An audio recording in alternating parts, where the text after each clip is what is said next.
Live from BKFC 76 in Fort Worth, Texas. I'm here with one of the hardest hitting females to step foot in the squared circle, Brit Hart. How you feeling tonight, Brit? Hey, I'm feeling great. We're here in Texas, here for this debut, where history's made, and you know I'm a part of it. Love it, right? Brit, after a rough start in BKFC, you completely turned it around and became one of the best female fighters. What turned the tide for you, and how did you flip the script?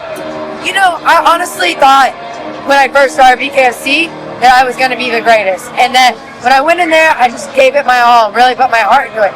It was a split decision, but I knew I wanted it, so it kept that fuel. My second one, again, unlucky cut.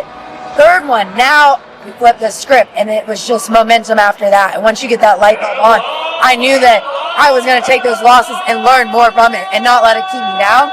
And now it's just such living testimony that, wow, here I am, undisputed at this new weight class, 115. But people forget, I'm still 5'3", one of the baddest at 125. Your fight style blends grit, technique, chin, and fight IQ. Switching between head and body work and volume is needed. How did you craft that fight plan when walking into the squared circle? I think honestly it was the fans and the critics, and they really are great motivation factors, but I listened to them. So before they said, oh, you're just headhunting. So I'm like, what if I'm one of the first females that really figure out this body work? So I really hyper-focused on them. Got that. Then the critics said I lacked defense, and I didn't have any defense, and I just go in there and fight all hard. So now I'm working on just head movement and just defense. Now you're seeing these fights, these micro slips. They're so awesome and incredible that it makes me have these fights that I can be right in the fire in the mix and also not take that much damage. So carrying those little things and keeping it, like, I even think they were saying I was getting too technical at one point. So in Sturgis, I was like, let's remind them I still got that dog. So I'm always hearing, because again, I want the fans and everyone to love this sport and love watching it. So even though I know I can go out there and fight one way, it's what does everyone see and how can I get them to not say anything bad about me? I like that. You're one of the best female fighters and also embrace that more feminine side, modeling, sponsorships, acting. How do you juggle being both a fierce athlete and softer passions? Oh man, it's hard, I'm not gonna lie, but if anything was easy, you know, everybody would be doing it. So I love being the one and only. Like, I really feel like not a lot of people can fill my shoes. And it goes to that balancing. So waking up every day being like, I'm going to be the baddest on the planet, but I'm also going to be kind and give back.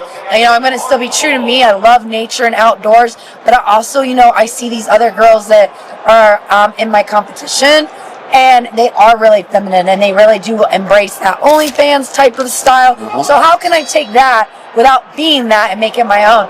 And I've really focused on that the last 2 years, and it's been a really fun, awesome, like, woman power type of moment for me, so it keeps me going even when it's hard. Great role model.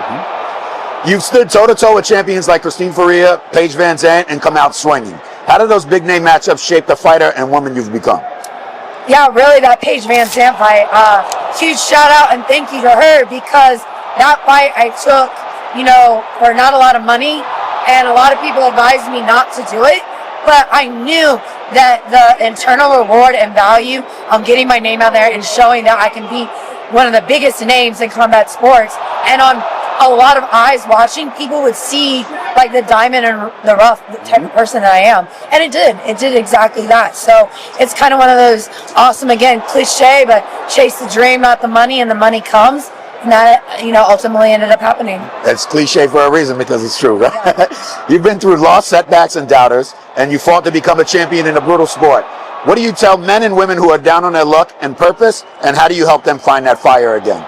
Yeah, again, living proof. I've been rock bottom, like the worst of rock bottom. And it was just that, hey, it can't get any worse, and there's nothing else I can have to lose. That makes you the most dangerous person ever. Knowing you can go and get whatever you want with nothing, and if you can feel that fire, like, that's why I kind of said I'm a feeling. Like, feel it, manifest it, and even when you're down on your luck, those days are for a reason. It lets you know that you want better. So go out and do it, and put it in action and get better. Nothing but good can help come of it. Brit, thank you for your time. I appreciate it very much. Live from BKFC 76, Fort Worth, Texas. Scooty!